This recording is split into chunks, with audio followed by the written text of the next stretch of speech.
Have you ever wondered what secrets you might hear if people thought you couldn't listen? A man lying in his hospital bed, unable to move or speak due to a coma, found out the shocking truth about his wife when he woke up and pretended to be dead. Mark Thompson was heading to an important meeting with potential investors when a distracted driver ran a red light, sending his Tesla spinning across the intersection. The last thing he remembered was the airbag deploying and a searing pain in his head before everything went black. The collision was severe, with the Tesla crumpling under the impact. Emergency responders had to use the jaws of life to extract him from the wreckage.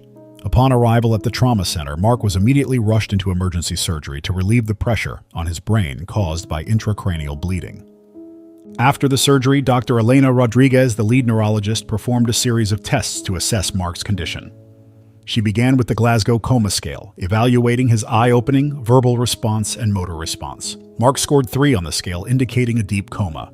Dr. Rodriguez then conducted pupillary light reflex tests, which showed no response, further confirming the severity of his condition. To get a clearer picture of Mark's brain activity, the medical team performed an electroencephalogram. The results showed minimal electrical activity, consistent with a comatose state. They also conducted a series of evoked potential tests, measuring the brain's response to auditory, visual, and sensory stimuli. These tests all indicated severely depressed brain function. Magnetic resonance imaging scans revealed extensive damage to Mark's frontal and temporal lobes, areas crucial for consciousness and voluntary movement. The medical team also monitored his intracranial pressure continuously, keeping it below 20 mmHg to prevent further brain damage. As days turned into weeks, Mark remained unresponsive to external stimuli. The medical staff performed regular assessments, including pain stimulation tests and cold caloric testing, where they introduced cold water into his ear canal to check for eye movement. None of these tests elicited a response from Mark. Dr. Rodriguez explained to his wife Haley and the anxious board members of his company that while Mark's vital signs were stable, he showed no signs of emerging from the coma. She cautioned that recovery, if it occurred, could be a long and uncertain process. Unknown to everyone, Mark was experiencing a rare case of covert cognition, where a patient retains awareness despite appearing to be in a coma. While documented in medical literature, this phenomenon is extremely uncommon and often goes undetected. After a whole week spent in an actual coma, he had woken up in his hospital bed, wondering how on earth he'd ended up there. He couldn't feel anything and was unable to move or open his eyes. However, Mark could hear and understand everything happening around him. The accident made headlines. LinguaLink, founder in critical condition. Mark's company's stock took a hit and rumors started flying about the future of the business. But for Mark, trapped in his own body, none of that mattered. What mattered were the conversations he could hear but couldn't respond to. His wife Haley visited him every day, her designer heels clicking on the hospital floor as she approached. Her voice dripped with concern as she spoke to the doctors. "How much longer will he be like this?" she'd ask, her hand gently squeezing his. To the medical staff, she was the picture of a devoted wife. But when she thought she was alone, a different Haley emerged. It started with hushed phone calls in the hospital room. "Everything's going according to plan," Haley would whisper. "The doctors say there's no sign of improvement. Once we hit the 3-month mark, we can start talking about other options." Mark's mind raced. What options? What plan? He desperately wanted to sit up, to confront her, but his body remained frustratingly still. So he listened, gathering pieces of a puzzle he never wanted to solve. He could hardly believe that his amazing life had taken such a dramatic turn. As the owner of a successful tech startup in Silicon Valley, Mark Thompson had everything going for him: a thriving business, a beautiful home, and what he thought was a loving marriage to Haley.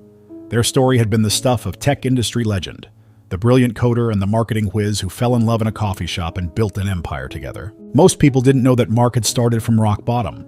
10 years ago, he was sleeping on his best friend David's couch, coding late into the night while working a day job as a barista. David, a struggling artist who barely made rent himself, never complained about the extra mouth to feed. "Your big break is coming, man," he'd say, sliding a plate of slightly burnt toast across their secondhand coffee table. "Just keep grinding." Those early days weren't easy. Mark would work 8-hour shifts at the coffee shop, then come home and code until his fingers cramped and his eyes burned. It was during one of those long shifts at the coffee shop that Mark first met Haley. She was a marketing student, intrigued by the barista who always had programming books behind the counter. Their relationship blossomed over steaming lattes and shared dreams of changing the world through technology. Mark's breakthrough came when he developed an innovative algorithm for natural language processing. This became the foundation of his startup, LinguaLink. Haley, with her marketing expertise, joined him as a co-founder. Together, they turned LinguaLink into a billion-dollar company, becoming a power couple in the tech industry. Their success allowed Mark to give back. He set up a foundation to support aspiring entrepreneurs from underprivileged backgrounds and helped David to open his own gallery. However, as LinguaLink grew, the cracks in their relationship began to show. The long hours, constant travel, and pressure of running a high-profile tech company took their toll. Haley began to feel neglected, while Mark threw himself even deeper into his work, convinced each new milestone would bring back the spark in their marriage. But given the conversations he was hearing between Haley and this mystery person, he had never been more wrong.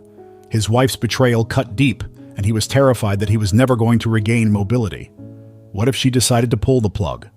Would he starve to death while the doctors watched on, marveling at his body's resilience, while he silently screamed at them to help? The thought was terrifying, and yet he couldn't will his body to move. His only consolation were the visits from his best friend. David brought with him a lively, restless energy that filled the quiet space. He'd talk about his upcoming gallery showing, unaware his best friend could hear him. "You've got to wake up for this, Mark," he'd say, his voice catching. "I've finally got something worth showing the world, and I need my best critic there." David often brought his sketchbook, drawing scenes of the hospital room, Mark lying still. "I'm calling this series The Waiting Game," he'd joke, but his smile never quite reached his eyes. Mark desperately wished he could talk to him about his wife's mysterious calls. David had always had a sharp mind, and he was sure he would be able to place the puzzle pieces where they needed to be. However, soon enough, Mark realized he didn't need anyone's help to solve this mystery. Believing he was deeply comatose, his wife was becoming more careless by the day, and soon the truth began to unravel. Haley wasn't alone in her scheming. There was someone else, a man named Eric, whose voice Mark sometimes heard in the background of Haley's calls. "Just a little longer, baby," Eric would say. "Once we get access to his accounts, we'll never have to worry about money again." The betrayal cut deep. Mark had always given Haley everything she wanted. Their prenup had been her idea. She'd insisted she wasn't after his money. Now he understood why. The prenup only protected his pre-marriage assets. The company he'd built over the past 5 years, that would be split right down the middle. What made it worse was that Mark recognized Eric's voice. He was one of the senior developers at his company, someone he'd promoted twice and even invited to their home for dinner. The same Eric who'd raised a toast at their last Christmas party, thanking Mark for being not just a boss but a mentor. Now, as Mark lay trapped in his hospital bed, Eric was plotting with Haley to take everything he'd built. Jenny, the night nurse, became Mark's unlikely ally in this silent war. She was working her way through nursing school, pulling night shifts to pay for classes. Her brother had been in a similar accident 6 months earlier. Unlike Mark, he hadn't survived. "I couldn't help him, but maybe I can help you," Jenny confided one night, not knowing Mark was hearing what she was saying. One night, when Jenny was on duty and performing her routine checks, something extraordinary happened. As she adjusted Mark's pillows, she noticed an almost imperceptible twitch in his index finger. At first, she dismissed it as an involuntary muscle spasm, common in comatose patients. But when it happened again, more deliberately this time, Jenny's heart raced. "Dr. Rodriguez," she called out, her voice trembling with excitement. "I think your patient just moved his finger." Dr. Elena Rodriguez rushed to the room, her face a mixture of skepticism and hope. "Are you sure, Jenny?" "I'm positive, doctor. It happened twice," she insisted. Dr. Rodriguez began a series of tests, starting with a simple command. "Mark, if you can hear me, try to move your finger again," she instructed clearly. For what seemed like an eternity, nothing happened. Then, ever so slightly, Mark's finger twitched. The room erupted in controlled excitement. Dr. Rodriguez immediately ordered an emergency MRI and EEG to assess any changes in Mark's brain activity. The tests revealed a significant increase in activity in his frontal lobe, indicating a possible emergence from the coma state. Over the next few hours, Mark's responses gradually improved. By dawn, he was able to blink on command, and his Glasgow Coma Scale score had improved from 3 to 9. As morning broke, Mark achieved another milestone. He managed to whisper a barely audible yes when asked if he could hear them. Dr. Rodriguez was cautiously optimistic. "This is a remarkable improvement, but we need to manage our expectations. Recovery from a coma is a long, unpredictable process." For Mark, each small movement was an exhausting battle against his own body. But with every blink, every twitch, he was one step closer to reclaiming his voice and exposing the betrayal he had silently witnessed. Jenny, overwhelmed with emotion, stayed by Mark's side well past the end of her shift. As she watched him struggle to form words, she realized that her role had shifted from caregiver to potential ally in whatever battle Mark was fighting. "Take it slow, Mark," she encouraged softly. "We're here to help you. Whatever you need to say, we'll find a way for you to say it." Over the next few hours, through painstakingly slow movements and whispered words, Mark shared his story. Jenny was horrified by this revelation and immediately suggested that the doctors and authorities be informed. However, Mark had a different strategy in mind. He asked Jenny to keep his recovery a secret for now. With her discreet assistance, he decided to continue feigning his comatose state. This performance would serve two purposes. It would allow him to gather more evidence of Haley and Eric's plans, and ultimately, it would provide an opportunity to expose Haley's true nature when she least expected it. Meanwhile, David had started noticing things that didn't add up.